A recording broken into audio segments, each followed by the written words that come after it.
పహల్గామ్ దాడి తర్వాత మోడీ సర్కార్ కేంద్ర ప్రభుత్వము ఆల్ పార్టీస్ మీటింగ్కే పిలిచింది. అప్పుడు కూడా కాంగ్రెస్ పార్టీ కేంద్ర ప్రభుత్వం ఏ నిర్ణయం తీసుకున్నా ఎలాంటి చర్యలకు పాల్పడ్డా కూడా మేమందరము సహకరిస్తాము అని చెప్పారు. కానీ నిన్న మోడీ గారు మాట్లాడుతూ ఈ విషయంలో ఆపరేషన్ సింధూర్ విషయంలో భారతదేశం మొత్తం మద్దతు కూడగట్టుకోగలిగాం, దురదృష్టవశాత్తు కాంగ్రెస్ పార్టీ మద్దతే కూడగట్టుకోలేకపోయాము అని చెప్తున్నారు. అంటే అప్పుడు సపోర్ట్ చేశారు అని మీరే చెప్పారు, మళ్ళీ ఇప్పుడు వాళ్ళ మద్దతు కూడగట్టుకోలేకపోయాము అని చెప్తున్నారు. ఇప్పుడు ఎప్పుడైతే మనకు పహల్గామ్ ఇన్సిడెంట్ అయిందో వెంటనే కేంద్ర ప్రభుత్వం ఏకపక్షంగా వ్యవహరించలేదు. అన్ని పార్టీలను కాన్ఫిడెన్స్లోకి తీసుకొని ఏం చేద్దామనే దాని మీద సమాలోచనలు చేసి కాంగ్రెస్ను కూడా ఇన్వాల్వ్ చేసిన. కాంగ్రెస్ కూడా వచ్చారు ప్రతి మీటింగ్కు. రాహుల్ గాంధీ, ఖర్గే వీళ్ళు వచ్చారు, అసదుద్దీన్ ఓవైసీ లాంటి అన్ని పార్టీలను, ఆయన ఒకడే ఎంపీ ఉన్నా కూడా వాళ్ళని కూడా ఇన్వాల్వ్ చేసినాం. అందరినీ కూడా కలుపుకొని పోవాలనేది విధానం. అయితే కాంగ్రెస్ పార్టీ మొదట్లో మేము అన్ని రకాలుగా మీ వెనుక ఉంటాము, దేశం వెనుక ఉంటాము, సైన్యం వెనుక ఉంటామని చెప్పిన వాళ్ళు ఆ మెల్లమెల్లగా రాగాలు తీయడం మొదలుపెట్టింది. ఇప్పుడు ఎప్పుడైతే మనము సంవత్సరాల తరబడి చేయాల్సిన యుద్ధాన్ని 3 రోజుల్లోనే ముగించి వాళ్ళకు బుద్ధి చెప్పి వాళ్ళు స్వయంగా కోరి మేము లొంగిపోతున్నాము, ఇక యుద్ధం ఆపండి అని అంటే మనం ఆపినాం. అది వాళ్ళ పార్లమెంట్లో కూడా ధృవీకరించబడ్డది, ప్రపంచమంతా చూసింది. వాళ్ళు 1000 నిన్న పార్లమెంట్లో చెప్పాడు ప్రధానమంత్రి గారు, 1000 మిజైల్స్ ప్రయోగిస్తే మనం మొత్తం గాలిలోనే పేల్చేసినాము. మామూలుగా విజయం కాదు ఇది. వాస్తవంగా అది ఏమైందంటే ఆ సినిమా కదా 2 రోజుల్లో అది 2-3 రీళ్ళకే క్లోజ్ అయిపోతే ఎట్లయితే నిరాశ చెందుతామో బహుశా నేను కాదంటలేదు. దేశ ప్రజలు కూడా చాలా ఎక్కువ మంది ఊహించుకున్నది ఏంటంటే ఇక అయిపోయి పాకిస్తాన్ మొత్తం సర్వనాశనం చేయాలి, ఎట్లయితే ఇజ్రాయెల్ చేస్తున్నదో చుట్టుపక్కల ఉన్న దేశాలను, అట్లా అవుతుంది అనేది కొంతమంది బహుశా ఊహించుకొని బహుశా కాంగ్రెస్ కూడా అట్లనే ఆలోచిస్తే నాకేం అభ్యంతరం లేదు. కాంగ్రెస్ అట్లా చేసి ఉంటే మరి చరిత్ర అంతా అట్లా లేదు కదా. చరిత్రలో మన సైన్యం గెలిచినటువంటి భూభాగాలను కూడా మళ్ళీ తిరిగి అప్పచెప్పేశారు. మన సైన్యము ఎప్పుడైతే మనం దేశం విడిపోయినప్పుడే మనము ఇప్పుడు ఏదైతే పాక్ ఆక్రమిత కాశ్మీర్ అంటున్నామో సగము మనం గెలిచినాం, మళ్ళీ వాళ్ళకి అప్పచెప్పినాం కదా. ఉంది చరిత్ర, మీరు వెళ్ళండి. 71లో కూడా ఇందిరాగాంధీ 93,000 మంది సైనికులు లొంగిపోయి మొత్తం ఓడిపోయి కాళ్ళబేరానికి వచ్చినా కూడా మళ్ళీ సైన్యాన్ని అప్పచెప్పినాం, భూభాగాలు అప్పచెప్పినాం. ఆ రోజు కూడా కొంత భూభాగాన్ని మన సైన్యము పాక్ ఆక్రమిత కాశ్మీర్లో మనం ఎంటర్ అయినాం, మళ్ళీ వాళ్ళకి ఇచ్చేసినాం కదా. మరి అట్లా లేదు కదా, చరిత్ర అట్లా లేదు కదా. కాకపోతే ఈరోజు ఏంటంటే దీన్ని రాజకీయం చేస్తున్నా అనేది మా అభ్యంతరం. మొదట్లో ఉన్నటువంటి దాన్ని చివరిదాకా ఉంచితే అరే దేశమంతా ఒక మాట మీద ఉందిరా అనేది మన పాకిస్తాన్ కానీ మిగతా దేశాలకు సందేశం పోతుంది. అట్లా లేదనేదే కదా. ఇప్పుడు తర్వాత అన్నగారు ఏం చెప్తున్నాడంటే సోనియా గాంధీ ఏడ్చింది ఏంటంటే రాజీవ్ గాంధీ చనిపోతే ఏడిస్తే బీజేపీ వాళ్ళు దానికి కూడా అభ్యంతరం చెప్తున్నారనే అర్థం వచ్చినట్టు చెప్తారు. Exactly what I understood. Priyanka Gandhi told the same thing. కాదన్న కాదు, ఆమె కూడా తప్పు లేదా ప్రజలను మభ్యపెట్టే ప్రయత్నం చేస్తారు.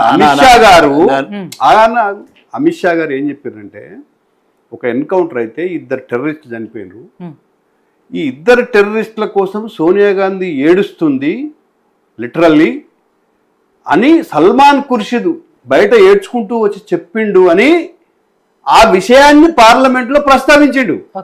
అరే ఇంత డైవర్ట్ చేస్తే ఎట్లాంటి ఇష్యూని, అది తప్పు కదా. ఇప్పుడు మేము రాజీవ్ గాంధీ చనిపోతే అందరం బాధపడ్డాం, అందరం దేశమంతా బాధపడ్డది. దేశమంతా కూడా ఒక వ్యక్తి తీవ్రవాదానికి బలైపోతే ఎవరైనా హర్షిస్తారా అండి? ఆ విషయాన్ని ప్రస్తావించేంత మూర్ఖుడు అమిత్ షా. తప్పది మాట్లాడేది. నేను స్వయంగా విన్నా ప్రొసీడింగ్స్ అంతా, నేను అమిత్ షా స్పీచ్ అంతా విన్నా. ఈ విషయం చెప్పాడు. 2 టెర్రరిస్టులు చచ్చిపోతే ఏడుస్తారు మీరు, ఆ విషయాన్ని మీ నాయకుడే స్వయంగా చెప్పిండు అని ఆయన చెప్పిండు. దాన్ని మళ్ళీ మీరు ఏదో డైవర్ట్ చేసి దీని గురించి ఏడిసిందని ఆయన చెప్పిండంటే అది విడ్డూరం మాట తప్ప. అమిత్ షా మాక్సిమం గానా ఒక్కటి గుర్తుపెట్టు, అమిత్ షా ఏం మాట్లాడారు పార్లమెంట్ లో? అమిత్ షా మాట్లాడేది ఎప్పుడు చూసి మసిగురి మాట్లాడి చేస్తాడు ఆయన. ఆల్రెడీ ఆయన దేశం కోసం ధర్మం కోసం బీజేపీ ఏదైతే నినాదం ఈ రోజు ప్రస్తుతానికి అయితే అది లేదు. ఎందుకంటే అమిత్ షా మోదీ ఎట్లయిపోయిందంటే గతంలో ఉన్నట్లేదు. లేకుంటే మీరు టైం ఏంటి, ఇప్పుడే పెడదాం మళ్ళా. లేదు, పార్లమెంట్ లో ఆయన ఏం మాట్లాడిండో మనం విందాం కదా. పార్లమెంట్ లో మాట్లాడిన దానికి నేను తప్పు పట్టట్లే. మరి జనరల్ గా అది ఒక ఎవరో వచ్చి సోనియా గాంధీ ఏడిసి చెప్పింది అనే రకంగా ఆయన ఈ రోజు వివరించడం అది వేరు మాట.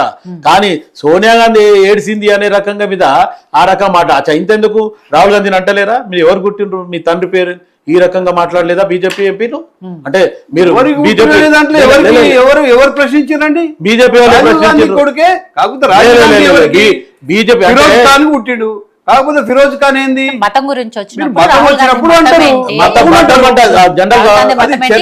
తండ్రిదే మతము అనే టాపిక్ ఎవరు అనేది అది డిస్ప్యూట్. ఆయన పుట్టుకని ఎవరు ప్రశ్నించారు కదా, కర్ణుని కదా పాపం హింసించినట్టు. ఇక్కడ ఎవరు మీ గురించి మాట్లాడతారు లేరు, మీరెందుకు దాని గురించి? అయితే నరసింహనాయుడు గారు ఇందాక మనకి శివకుమార్ గారు అడిగినట్టుగా 29 స్థావరాలను గుర్తిస్తే ఎందుకు 9 స్థావరాలతో ఆపేశారు, మిగతా 20ని కూడా మనం టార్గెట్ చేయకుండా వాటిని కూడా పేల్చకుండా ఎందుకు ఆపారు అనేది. ఇంకోటి ఆపరేషన్ సింధూర్ ఎప్పుడైతే సీజ్ ఫైర్ చేశారో చాలా మంది యావత్ దేశం కూడా ఇందాక అన్నట్టు పీవీఓని కూడా ఈ దెబ్బతో మనం స్వాధీనం చేసుకుంటాము అనే దాంట్లో ఉన్నప్పుడు సీజ్ ఫైర్ అనేటప్పటికి చాలా మంది కూడా డిసప్పాయింటెడ్. సోషల్ మీడియాలో కొన్ని వ్యతిరేక కామెంట్స్ కూడా వచ్చినాయి బీజేపీకి సంబంధించి, ఎందుకు మోడీ ఇలాంటి నిర్ణయం తీసుకున్నారు అని చెప్పి.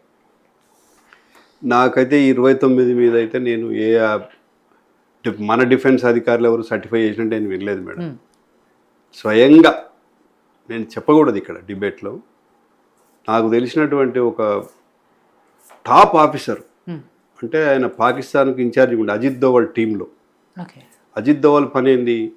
శత్రు దేశాల్లో ఉన్నటువంటి సైనిక శక్తిని లేకుంటే రహస్య స్థావరాలను గుర్తించి వాటిని అవసరం ఇట్లా సందర్భం వచ్చినప్పుడు ధ్వంసం చేయడం ఆయన పని.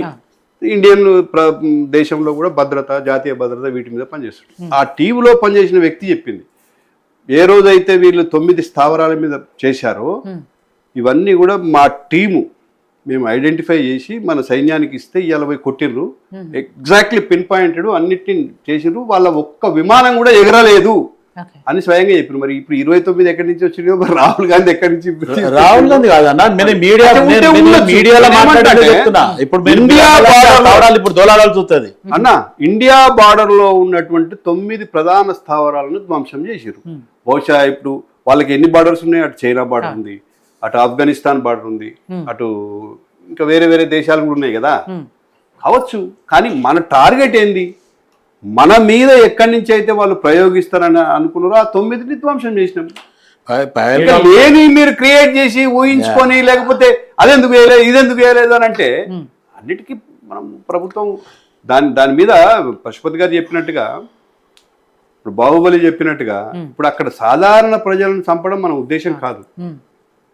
ఎవడైతే అక్కడ సైనిక శక్తి ఉందో దాన్ని ధ్వంసం చేయడం, తీవ్రవాదుల్ని సైనిక స్థావరాలను విధ్వంసం చేయడం.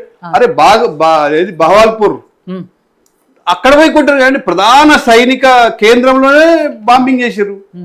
తర్వాత ఇంకా మీకు బయట పెట్టిన విషయాలు ఏంటంటే, వాళ్ళు ఎక్కడైతే అణుస్థావరం ఉందో ఫ్రంట్ లో ఎగ్జిట్ లో రెండిట్లలో బాంబు వేసారు. అవి కూడా బయటకు వచ్చినాయి కదా వీడియోలు. అసలు లీక్ అవుతుందని కదా. ఇప్పుడు మనందరం కూడా గుర్తుపెట్టుకోవాలి ఏంటంటే, పాకిస్తాన్ నాశనం చేయాలంటే అక్కడ ఉన్నటువంటి అణు కేంద్రాల మీద కూడా మనం బాంబులు వేయాలి. బాంబులు వేస్తే ఏమైతే అంటే సగం రాజస్థాన్ పోతుంది, ఖాళీ చేయాల్సి వస్తుంది. సగం మన గుజరాత్ని ఖాళీ చేయాలి, పూర్తిగా పంజాబ్ని ఖాళీ చేయాలి, పూర్తిగా కాశ్మీర్ ఖాళీ చేయాలి. చేయగలుగుతామా? ఎన్నో ఉంటాయి. ఇప్పుడు అక్కడ వాళ్ళకు వ్యూహాత్మకంగా ఎంత చేయాలో అంతే చేస్తారు. వాడు మేము అణుబాంబులు వేస్తామని బెదిరించినా కూడా మనం భయపడకుండా వాడిని దారికి తెచ్చుకున్నాం, సరిపోద్ది కదా.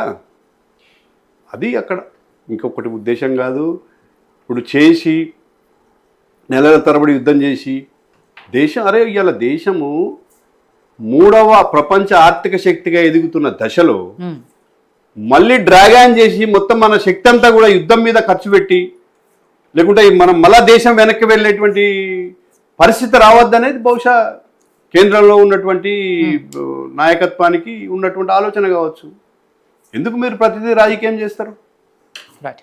సో పశుపతి గారు, అంటే బుల్లెట్కి శతజ్ఞతో సమాధానం చెప్తాము అని చెప్పేసి మోడీ గారు ఆ రోజు చెప్పారు, ఇప్పటికీ చెప్పారు. ఎప్పటికే ఆయన అదే మాట మీద ఉన్నారు. పాకిస్తాన్ విషయంలో ఎటువంటి ఉపేక్షించేది లేదు, డెఫినెట్గా అంతకంతకు బదిలించుకుంటాము అని చెప్పి చెప్తున్నారు. కానీ ఇక్కడ కాంగ్రెస్ పార్టీయే పాకిస్తాన్కు రిమోట్గా మారింది అని కూడా ఆయన ఒక ఘాటు వ్యాఖ్య చేశారు. నిజంగా కాంగ్రెస్ పార్టీకి సంబంధించి పాకిస్తాన్కి ఉన్న సంబంధాల గురించి ఎప్పటి నుంచో కూడా కొన్ని విమర్శలు వస్తూ ఉన్నాయి. సో వాటి గురించి ఇప్పుడు ఉదాహరణకు ప్రతి